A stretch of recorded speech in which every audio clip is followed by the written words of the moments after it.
Hello friends, welcome to Creative Medicine. In this lecture, we will learn about. Hello friends, let us now learn some important points about the ectopic pregnancy. If the pregnancy occurs outside the uterus, then we can call it as ectopic pregnancy. So if this is the picture of a uterus, okay, a small outline of the uterus. Now almost 95% of the pregnancies occur in the tubes, that is tubal pregnancy. Among them 70% are ampullary pregnancies, okay, and only 12% are isthmic pregnancy, and around 2 to 3% are interstitial pregnancy somewhere here, okay. And if you see, 3% are ovarian pregnancies, it is 3% are ovarian pregnancies, and almost 1% are cervical pregnancies. And if there is C-section scar, and less than 1% pregnancies can occur in the cesarean section scar, right? So overall, most common site of tubal ectopic is the ampulla, is actually the most common site in the tubal ectopic, right? Now, so if ampulla is the most common type of tubal ectopic, then the least common type of tubal ectopic is intramural part, is the least common type of tubal ectopic. Then most common site of ectopic rupture, right? This is about ectopic. Then what about the rupture? The most common site of ectopic rupture is in the isthmus. This is the isthmus, is the most common site of ectopic rupture, because this isthmus will be narrowed.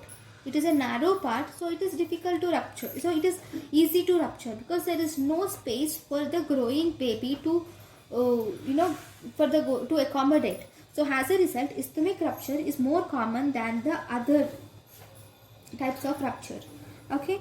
And if you see, interstitium can also, that is isthmic. Then the interstitium or intramural, this part is the last to rupture.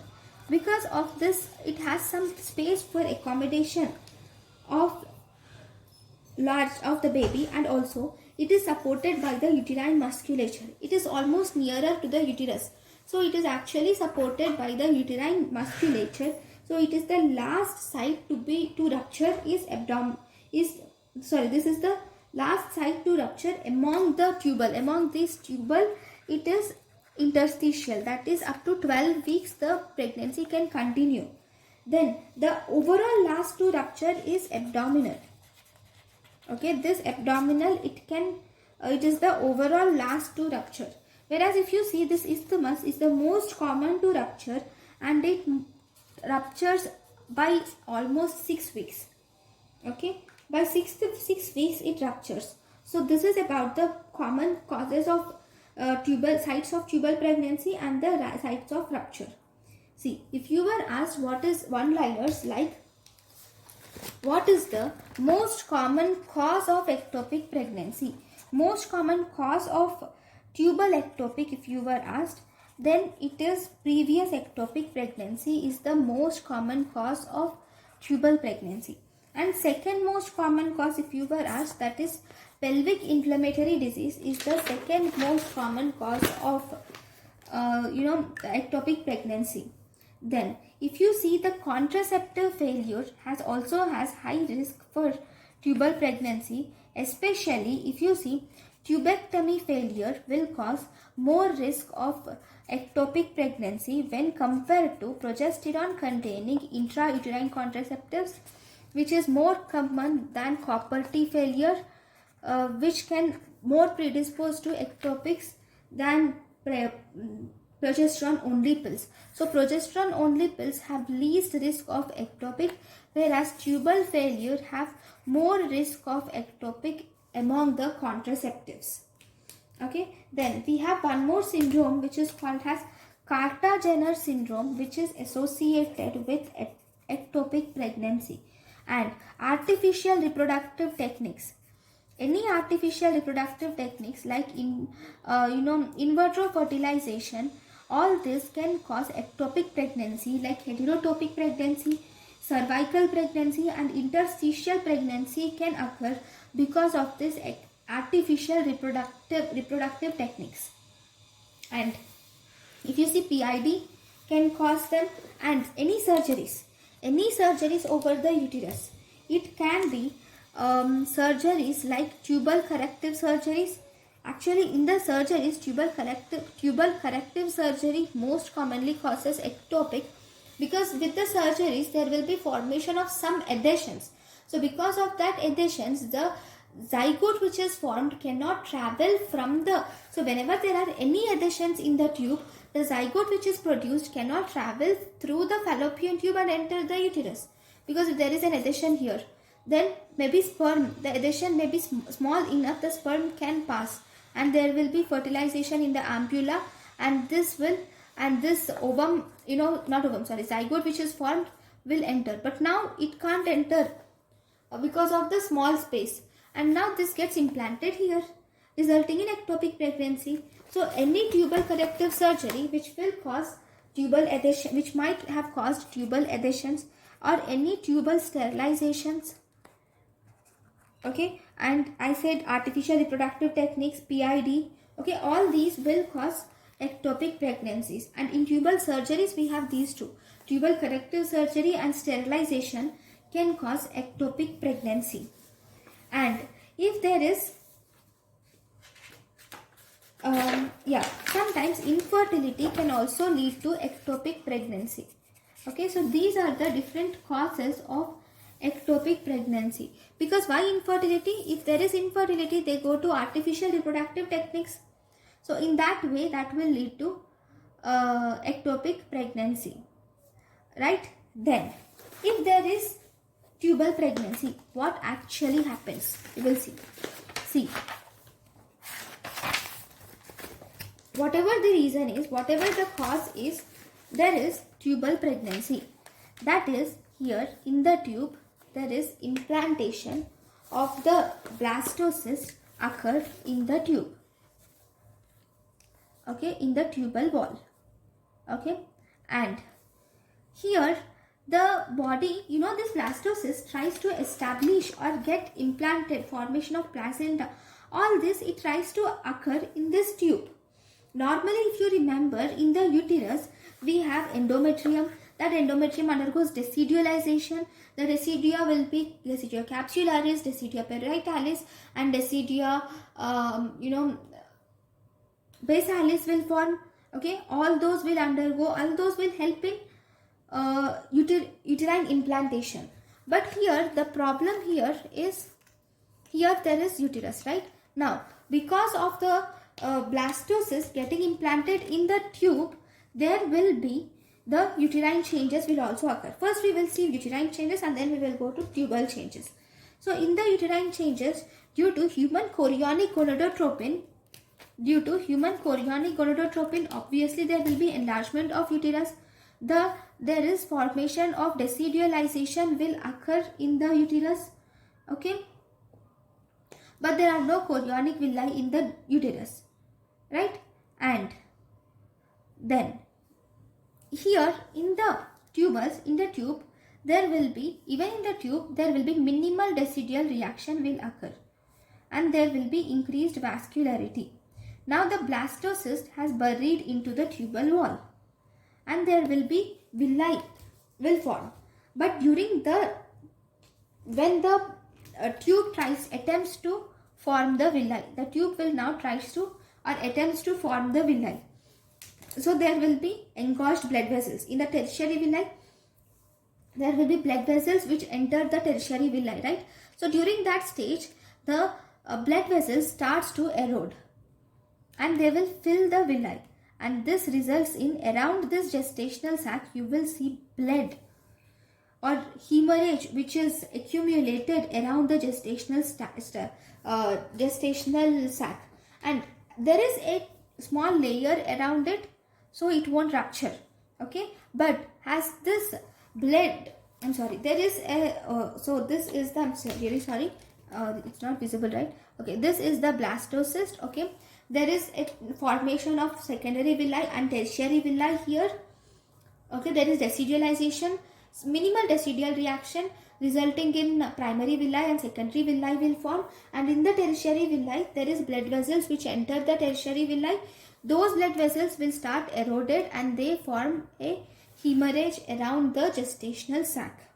Now, this hemorrhage is surrounded by a small layer of decidua, but as the bleeding increases, there will be rupture of the rupture will occur of the tube will occur. Because of the rupture of the tubal wall, this will result in bleeding in the peritoneal cavity, resulting in so called as hemoperitoneum. There is hemoperitoneum will occur, and this results in when blood escapes into the, when this hemoperitoneum occur, then there will be acute and severe pain. So this is called as ruptured ectopic pregnancy. Okay, before this ruptured ectopic pregnancy, the patient can develop intermittent pain, but that pain will not be severe. Okay, and here in the uterus, if you see, because there is no proper implantation does not occur, and because there is no proper chorionic villus, slowly there will be decreased progesterone levels, and because of this decreased progesterone levels, there will be bleeding which occurs into the uterine cavity from the endometrium, and also there will be pseudo sac appearance will occur. Okay, this decidua which is formed, this will also bleed, and that will also expel out, causing external hemorrhage, and you will also see presence of pseudo sac might occur in the uterus. So these are the changes that you see in the tube. There will be minimal decidual reactions, there will be increased vascularity, blastocyst starts burrowing in the tubal wall. Okay, because of that the tubal wall will stretch and leading to tubal rupture, and finally it causes hemoperitoneum. And even the uterine changes, if you see, uterus starts engorgement and there will be decidualization of endometrium, and this decidualized endometrium will start bleeding, and this decidua will expel out, and finally there is pseudo sac formation. Right, and there is in 10 to 15% of patients there is a reaction called as Arias-Stella reaction. What is this Arias-Stella reaction? In this Arias-Stella reaction, the endometrial glands which are there, they will start becoming pleomorphic, undergo adenomatous changes. They will start becoming pleomorphic with vascular cytoplasm and hyperchromatic nuclei. They will form vascular cytoplasm and hyperchromatic nuclei, and this reaction of endometrial glands which is seen is called as Arias-Stella reaction. Right? Fine. Now here right, how are you going to diagnose the conditions? What are the types of this ectopic pregnancy? Now this ectopic pregnancy can be divided into either ruptured ectopic pregnancy or unruptured ectopic pregnancy. In ruptured ectopic pregnancy, here the patient will come with amenorrhea, then there will be abdominal pain, then obviously as I have said there will be bleeding in the pelvis. Bleeding can be there outside and bleeding in the pelvis leading to hemoperitoneum. Because there is hemoperitoneum, you can see signs like Cullen sign, and you will see Gray Turner sign. I will tell you what these are. And you will see Danforth sign.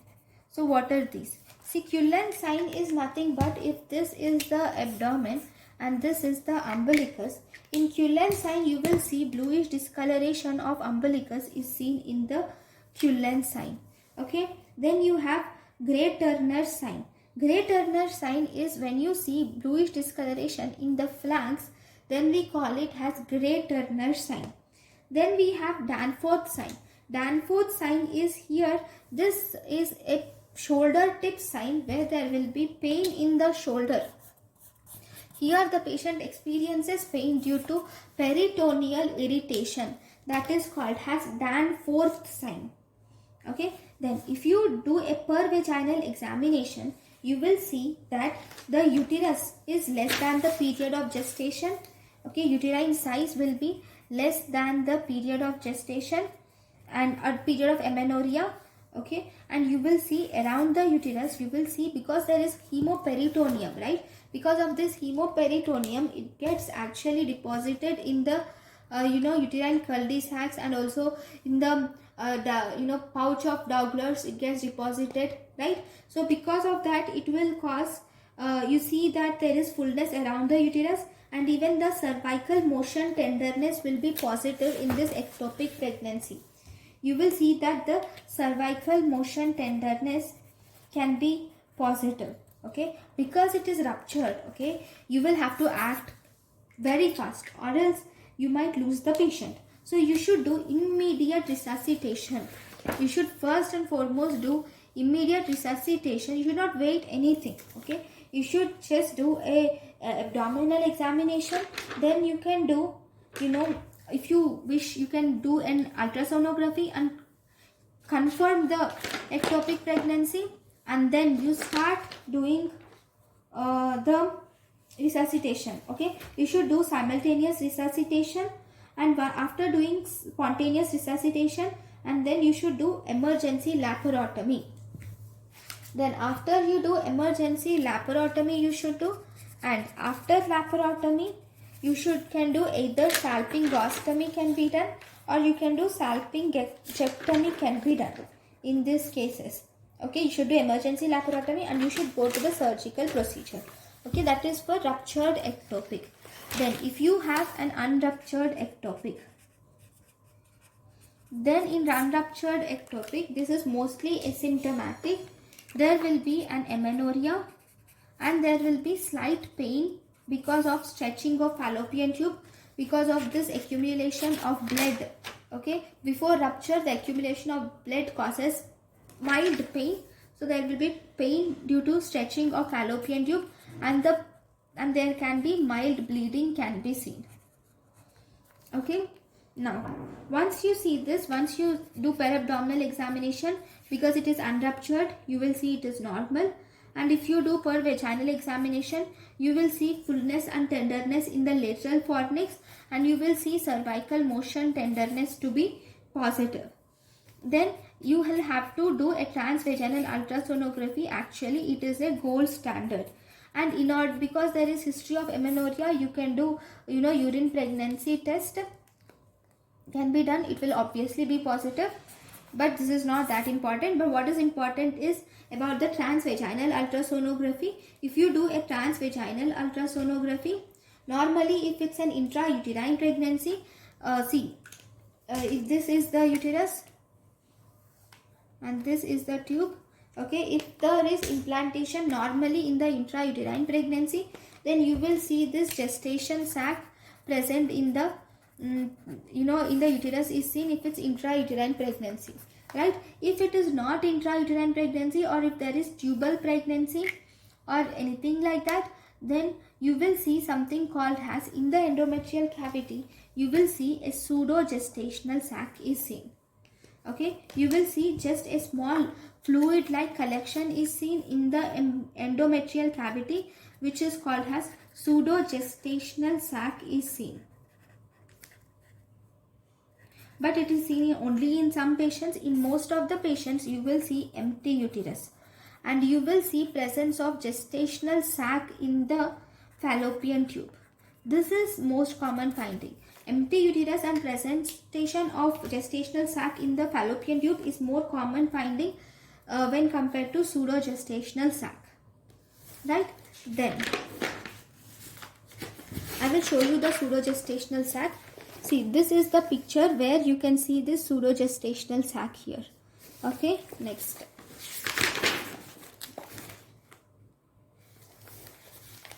Okay, then in the tubes or in adnexia, you can see the gestational sac. Okay, then you can do Doppler imaging. If you do a Doppler imaging, because there is increased vascularity, you will see the appearance of ring of fire appearance. So if you see, this is the tubal ring, around the tubal ring you will see, because of increased vascularity, you will see this appearance, which is ring of fire appearance is seen, especially in the Doppler. Okay, then there is one investigation which can also be done, which is called as serum progesterone levels can be checked. And this serum progesterone levels, normally if it is more than 25 nanogram per ml, then it is normal intrauterine pregnancy. If this is 5 to 25 nanogram per ml, then it can be ectopic pregnancy or miscarriage. So by doing the serum progesterone levels, we can actually rule out the ectopic pregnancy. Right. Now, if you see, I will just draw a chart of how do you diagnose and how do you treat it. So if you see, if you do a UPT, urinary pregnancy test, and if you see it is positive, okay, once the urinary pregnancy test is positive, then you will have to do a transvaginal ultrasonography. And if you see no gestational sac in the transvaginal ultrasonography, then always do a beta HCG values. Okay, if beta HCG values should be seen. Okay, if beta HCG values, minimum beta HCG value to diagnose that it is intrauterine pregnancy is at least there should be 1500 international units per liter is the minimum beta HCG to diagnose it. Okay, then if this beta HCG, if you see, right, if this beta HCG is less than 1500 ml, milli international unit per liter. See, if it is less than 1500 milli international units per liter, then sometimes even if the gestational sac is not commonly formed in this stage, so it's difficult for us to differentiate it. So for this you will have to do serial monitoring of beta HCG should be done every 48 hours. So that means after 48 hours, if beta HCG level increases by more than 66%, then definitely it is intrauterine pregnancy. If it decrease in beta HCG is seen, then it is missed abortion. If there is decrease in beta HCG is seen, then it is missed abortion. If beta HCG rises, but this rise is between 50 to 63%, then that is ectopic. Right? This is how you diagnose the beta HCG levels based on the beta HCG levels. If this beta HCG levels are more than milli international units per ml, and if there is no gestational sac, then you should suspect ectopic. Right? Now, we have suspected ectopic in both these conditions. Now, how are you going to manage it? So, if you see the management, we have 3 different types of management, and it depends upon the 3 different things. So we can divide the management into expectant, medical and surgical management. If the patient is clinically stable, pain-free, and the gestational sac is less than 3.5 centimeters, and there is no fetal heart rate, and beta HCG value is less than 1000 international unit per liter, then you can do an expectant management. That is, wait and watch and ask them to return for follow-up. Then if there is no significant, if there is gestational sac is less than 3.5 centimeters, no fetal heart rate, and beta HCG is less than 1500 units, milli international units per ml, then we'll take it as ml itself. Then you will have to ask them to follow up and give medical treatment. Okay, medical treatment and follow up should be done in these patients.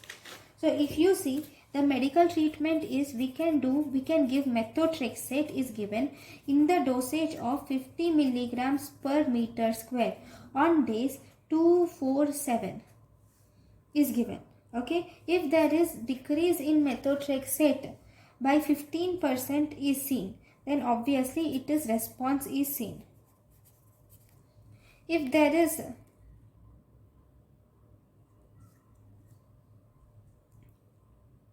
If there is no response, or if there is no decrease in 15% from the previous value, then you should repeat it. Like that, you should repeat at least 3 doses, or 3 times you can repeat it. And then even if there is no response after that, then you will have to go to surgery. Okay, so this is one way of doing methotrexate. Actually, methotrexate, we have 2 types of giving methotrexate, but we actually follow this type. We have single dose regimen and multiple dose regimen, which is available for methotrexate, but we generally follow multiple dose regimens. And if you see in the single dose regimen, we will give single dose of methotrexate and we will check the beta HCG values on 4th and 1st day. On 4th day, if there is more than 15% decrease from 4th day, or if there is more than 25% decrease in the 1st day, then you can think that there is response. But this multiple dose regimens, fixed multiple dose regimens, is the thing which is mostly followed, right? Then the next procedure which is available here is the side effects of, then one more thing, the side effects of methotrexate will be similar to those of any side effects, like the patient can have hepatic issues, there can be bone marrow suppression, all those, liver enzyme elevation, there can be enteritis or gastritis, there can be stomatitis, nausea, vomiting. Most common you can see nausea, vomiting. All those can be there. But because we give only few doses of methotrexate, this is relatively safer. Then, if the gestational sac is more than 3.5 centimeters and if there is fetal heart rate, or if beta HCG is more than 5000 milli-international units per ml, then you cannot do any expectant management or medical management. You should directly go to the surgery. This is how you are going to treat the ectopic pregnancy. Now if you see, we will see just one more points about the surgery. If you see the surgery, we have something called as salpingectomy. In salpingectomy, just think that this is the tube, okay, and this is the blastocyst which is implanted. Okay, so in this implanted blastocyst, and this is the tube, we are going to remove the tube, and then this is the thing which is left. Okay, we are removing this part of the tube and we will suture it out. So this is called as salpingectomy. Okay, we can suture these together if it's a smaller part. Okay, that is salpingectomy. Then we have something called as salpingotomy. In salpingotomy, okay, there is tubal pregnancy here. In salpingotomy, we will make an incision in the tube and then we will open the tube and remove the products, and after that we will just close the tube with the sutures. After removing the product, we will close the tube with the sutures, and this is called as salpingotomy, where you are just making an incision, removing the contents, and then you are closing the tube. That is salpingotomy. Okay, then we have salpingostomy, which is similar to this salpingotomy, where you make the incision and remove the contents and then you put the tube open like this. This is called as salpingostomy. This is salpingostomy. Okay, so these are the different types of surgery which are available for ectopic pregnancy. Then there are other drugs which can be used for ectopic pregnancy, like PGF2 alpha, mifepristone, actinomycin, vasopressin, KCL. All these can be used for ectopic pregnancy. So if you were asked what is the most common death, fetal death in ectopic pregnancy is due to vascular accidents. So this is about the ectopic pregnancy. Thank you guys for watching my lecture. Thank you.